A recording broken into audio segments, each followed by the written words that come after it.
Čau! Jaunas paciņas.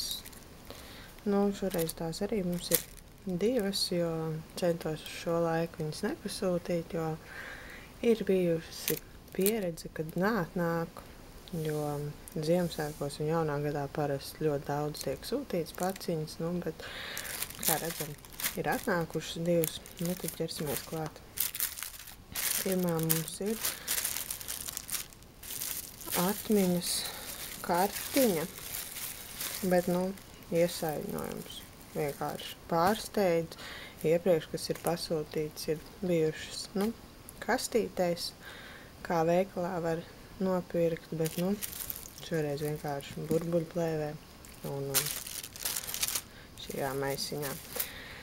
Atmiņas karte mums ir 8 gigabaiti. Ja redzam, 8 gigabaiti, ātrums viņai ir 4. Nebija nepieciešamība pēc lielāka ātruma, tā kā, telefonam vai kādai citai ierīcei ideāla kartiņa pa mazu naudas summiņu. Un kāpēc nepaņemt? Jā, ir nepieciešamība pēc tādas un ir lēti. Neko tāda.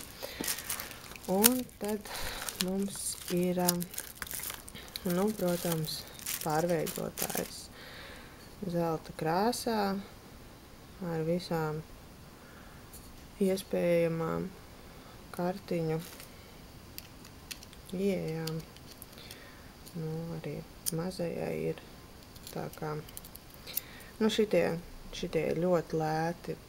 Viņi ir dažādākās cenās un tā kā variācijas arī ir dažādas šiem zīmolīšiem, ja tā var izteikties. Kvalitāte liekas laba. Nekur nekas pagaidām nenāk ārā. Koriķītis. Tāda.